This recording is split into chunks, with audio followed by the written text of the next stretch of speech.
Everything today has been paid for by the Pens World Order. All right, everyone. I'm just here to tell you the trade hurricane has come and passed. It's gone. We're done. We have changes. We have things. And welcome to the emergency Let's Go Pens fan react. I'm cutting this before the Vegas game today, so let's get this out into the open. Pens, as predicted, did trades today. That's right. The big day that all of you have been waiting for Big D to make his big moves has been here. And we all had our X thumbs ready to go. Ooh, we had everything ready to go. Ooh, I can't wait to see what's going to happen. Today's the day Rakell's going to get traded. I know it's today. Erik Karlsson going away to another team. I know it's today. I know it's today. What do you mean Erik Karlsson's still a Penguin? Oh, okay. Okay, he didn't get traded. He didn't get traded like some other Penguins I know. He's still around. Uh-oh. Rickard Rakell's still here. So is Matt Grzelcyk. We're still bad. Skip ahead. So, what happened today? Well, let's go. Let's see it. All bits and stuff out of the way. First off, bright and early in the morning, Anthony Beauvillier off to the Washington Capitals for this year's second round draft pick. Beauvillier will wear number 72 with the Capitals, and yeah. I mean, he was fine, but sacrifices must be made for the greater good.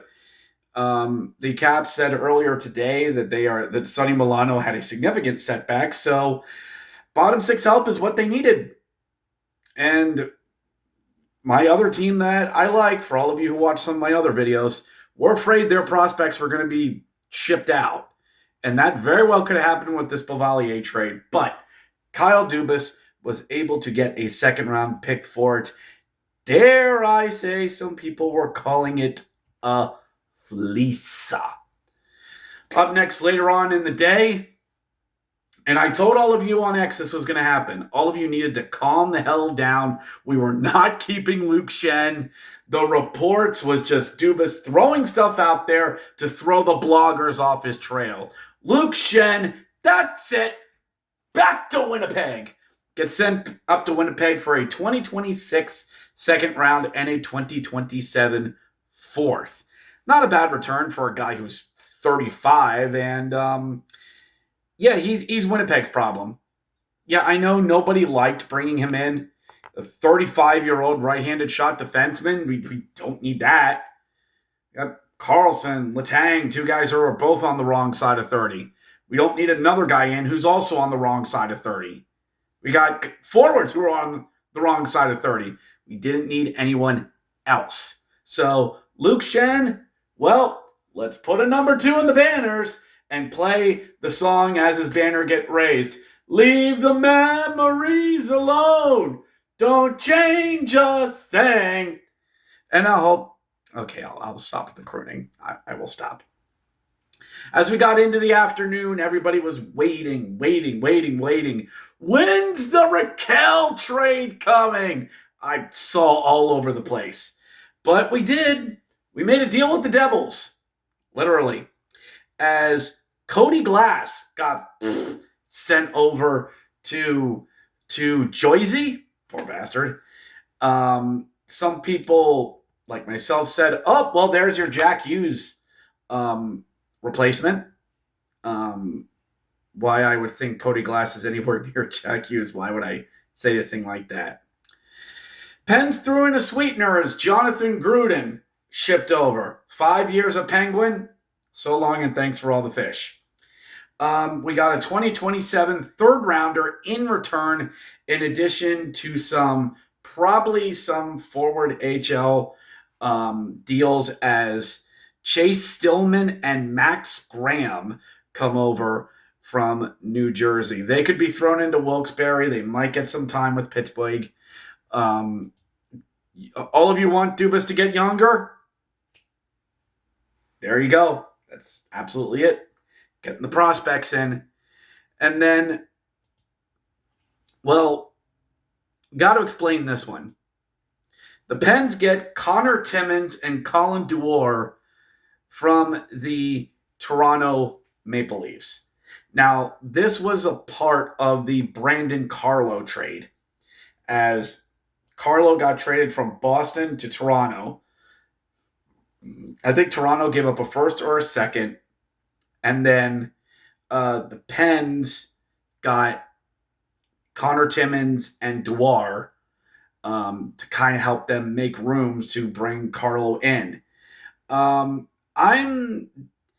And the Maple Leafs got this year's fifth for the deal. That's not bad. Again, defensive depth. You bring in Connor Timmins, see what he's like. You bring him in, and Connor is with two ends. Connor Dewar, you bring him in, and you see what they can do.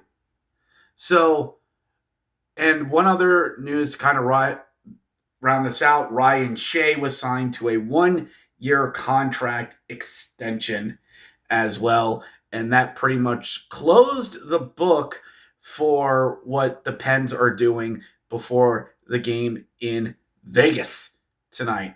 So, the net.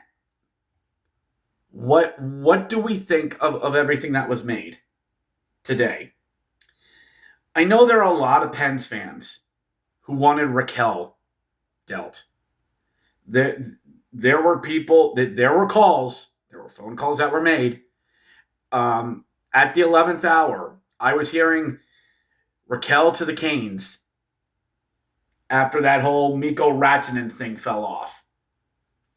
That possibly Rakell to the Canes.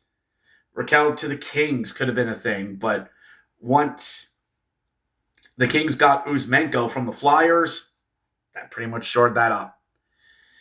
And a lot of fans don't like it because they think he is at his highest selling point.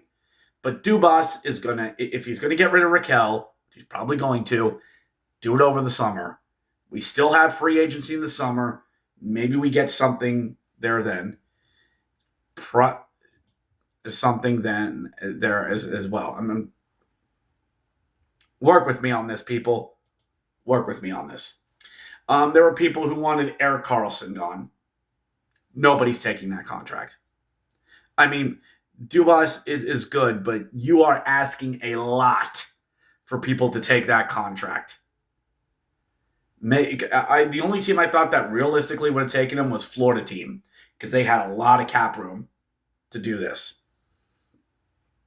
But let me just see here one thing with Rakell. Yeah, Rakell's still got 3 more years to go. $5 million for the next 3 years. That's a lot to take. That's a lot to ask. And maybe we flip that. Maybe we flip that during the summer when he's at his highest. But Erik Karlsson, dude's making $10 million this year and next year. And the next 2 years, dude's making $10 million. Money. Girlfriend got paid. Speaking of girlfriend getting paid, Mikko Rantanen. Good job on you, kid. Good job. But yeah, Karlsson, that's a lot. That is a lot. I would have loved to have seen Nieto or Acciari get moved. Acciari's got a 1 year, $2 million left on his. Maybe they get bought out. I would have loved to have seen somebody take Acciari. I think a lot of us would have. That's a tall order. So, thanks to Puckpedia on this. That's what I keep looking at. We do have a lot of picks this year. So, gonna need to sit down for this. Ugh. Legs hurt a little bit because that's what happens when you do a 12-hour shift. So here's how our first rounds lined up. This year we have 2 first rounds. We have the pick from the Rangers and our own pick. We have 1 second, 3 third, ours, Ottawa, and Minnesota's. 2 in the fourth, Philadelphia's, and ours. 2 in the fifth, Chicago and the Rangers. We traded away our fifth round. We have our sixth and we have our seventh. That's ours. Now, 2026, we only have 1 first round, but 3 second round and 2 third rounds. No fourth, no fifth, but we can work on those. And a sixth and a seventh. In 2027, I'll just go through the first 3 rounds. 27, we have 1 number 1, 2 number 2, 2 second rounds, and 3 in the third round. So, what does all this mean? Well, Dubas is loading up them picks. And all of you want us to get younger? Well, we're doing it. And dare I say, boys and girls, all of us want to tank this year. And there is a prospect out there. But let me say something else here, boys and girls. You tank next year. You tank 26. 26 is the money pick. Because there's a damn good draft class coming out of that. Oh, well, Crosby and Malkin could be gone by then. That's the point. We're going to have to say goodbye to Crosby, Malkin, and these guys eventually. All right? So, this year, we're going to get a high 1. Unless we go on a stupid winning streak to end the season, which I wouldn't put it by this team. So, we'll get a decent pick this year, but 2026 is going to be a great year. So, we'll see. On to Vegas. On to the fortress that sits between New York, and Park MGM Grand. And I've been there. The trade deadline's come and gone, boys and girls. 19 games left. Let's go, Pens. Catch you next time.